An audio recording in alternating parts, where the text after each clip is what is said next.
Once upon a time there lived in a little village in the middle of France a widow and her only son, a boy about 15, whose name was Antoine, though no one ever called him anything but TB. They were very poor indeed, and their hut shook about their ears on windy nights, till they expected the walls to fall in and crush them, but instead of going to work as a boy of his age ought to do, TB did nothing but lounge around the street, his eyes fixed on the ground, seeing nothing that went on around him. "You are very, very stupid, my dear child," his mother would sometimes say to him, and then she would add with a laugh, "Certainly you'll never catch a wolf by the tail." One day the old woman bade Antoine to go into the forest and collect enough dry leaves to make beds for herself and him. Before he had finished it began to rain heavily, so he hid himself in the hollow trunk of a tree, where he was so dry and comfortable that he soon fell fast asleep. By and by he was awakened by a noise which sounded like a dog scratching at the door, and he suddenly felt frightened. Why, he did not know. Very cautiously he raised his head, and right above him he saw a big hairy animal coming down tail foremost. "It is the wolf they talk so much about," he said to himself, and he made himself as small as he could and shrunk into a corner.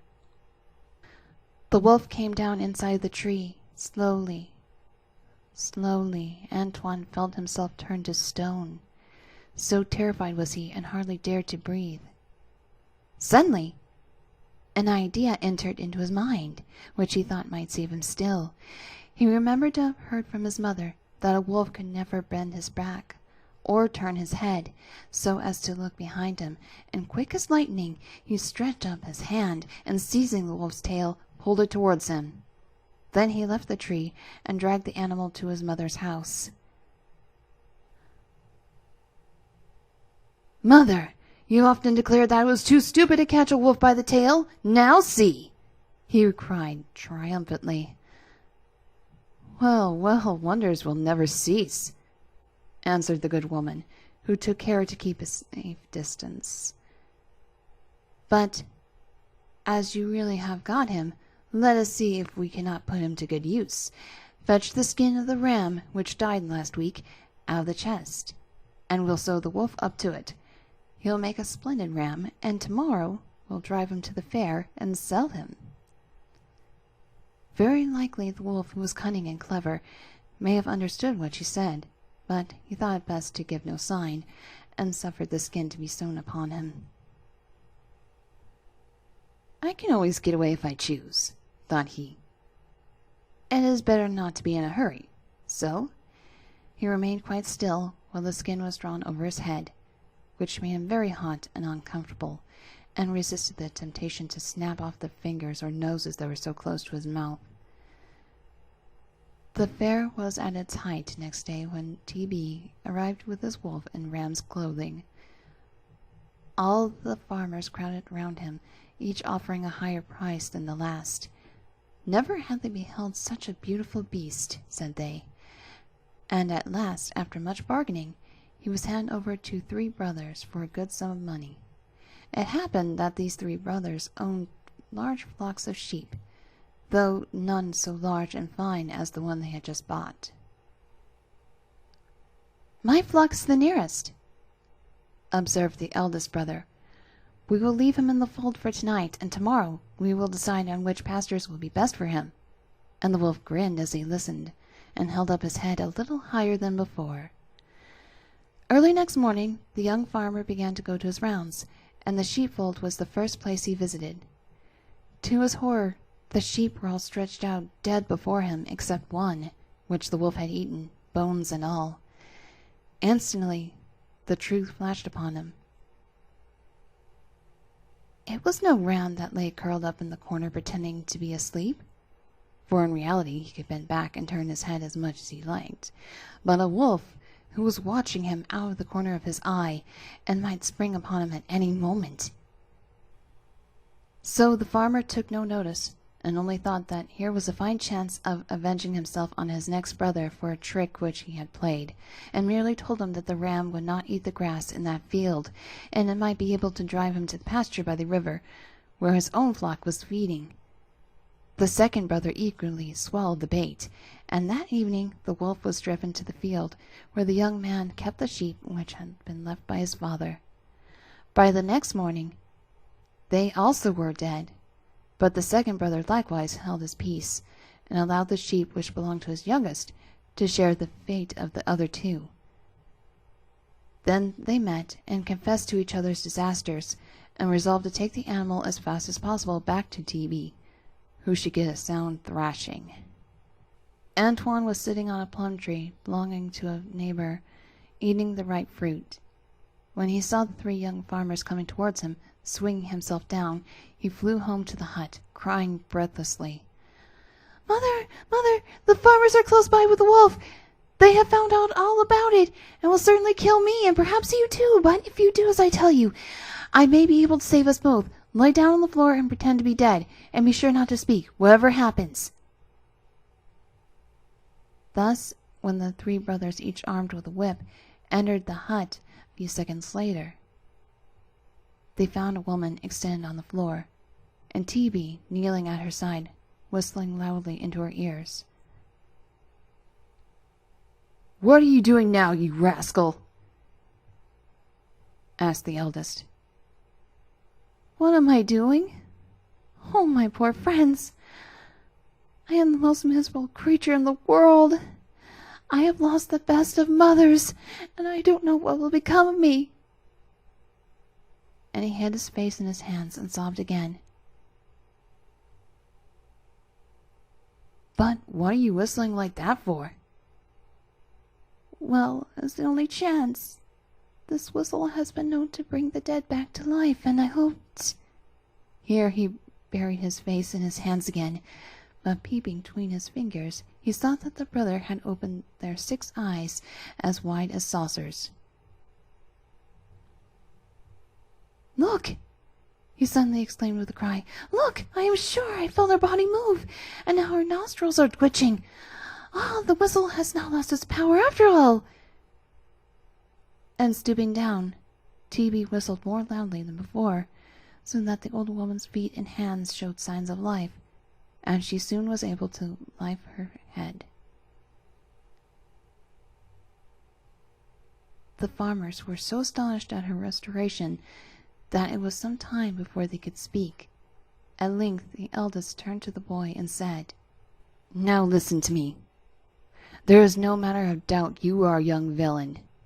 You sold us a ram knowing full well that it was a wolf, and we came here today to peg you out of it. But if you'll give us that whistle, we will pardon what you have done, and we'll leave you alone." "It is my only treasure, and I set great store by it," answered the boy, pretending to hesitate. "But as you wish for it so much, well, I suppose I cannot refuse." And he held out the whistle, which the eldest brother put in his pocket. Armed with the precious whistle, the 3 brothers returned home full of joy, and as they went to the youngest, said to the others, "I have such a good idea. Our wives are all lazy and grumbling, and make our lives a burden. Let us give them a lesson, and kill them as soon as we get in. Of course we can restore them to life at once, but they'll have a rare fright." "Ah, how clever you are!" answered the other 2.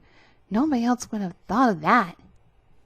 So gaily the 3 husbands knocked down their 3 wives, who fell down dead to the ground. Then one by one the men tried the whistle, and blew so loudly that it seemed as if their lungs would burst, but the women lay stark and stiff, and never moved an eyelid. The husbands grew pale and cold, for they had never dreamed of this, nor meant any harm, and after a while they understood that their efforts were of no use, and that once more the boy had tricked them. With stern faces they rose to their feet, and taking a large sack, they retraced their steps to the hut. This time there was no escape. T.B. had been asleep, and only opened his eyes as they entered.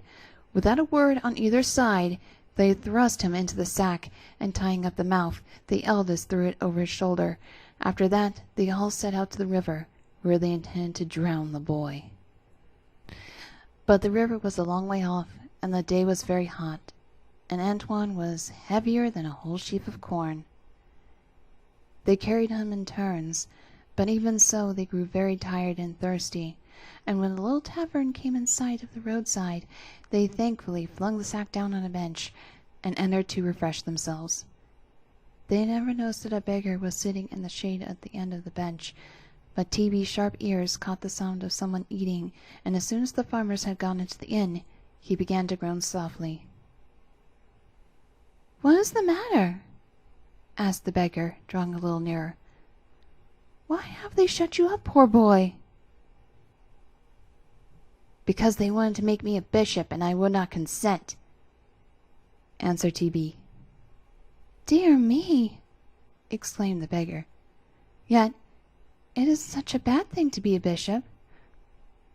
"I don't say it is," replied the young rascal, "but I should never like it. However, if you have any fancy for wearing a mitre, you need only to untie the sack and take my place." "I should like nothing better," said the man, as he stooped to undo the big knot. So it was the beggar, and not T.B., who was flung into the water. The next morning the three wives were buried, and on returning from the cemetery, their husbands met T.B. driving a magnificent flock of sheep. At the sight of him the three farmers stood still with astonishment. "What, you scoundrel!" they cried at last. "We drowned you yesterday, and today we find you again, as well as ever." "It does seem odd, doesn't it?" answered he. "But perhaps you don't know that beneath this world there lies yet another more beautiful and richer one. Well, it was there that you sent me when you flung me into the river, and though I felt a little strange at first, yet I soon began to look about me, and to see what was happening. There I noticed that close to the place where I had fallen, a sheep fair was being held, and a bystander told me that every day horses or cattle were sold somewhere in the town. If I only had the luck to be thrown into the river on the side of the horse fair, I might have changed my fortune. As it was, I had to content myself with buying these sheep, which you can get for nothing." "And do you know exactly the spot in the river which lies over the horse fair?" "As if I did not know it, when I have seen it with my own eyes." "Then, if you do not want us to avenge our dead flocks and our murdered wives, you'll have to throw us into the river just over the place of the horse fair." "Very well, only you must get 3 sacks and come with me to the rock which juts into the river. I will throw you in from there, and you will fall nearly on the horses' backs." So he threw them in, and as they were never seen again, no one ever knew into which fair they had fallen.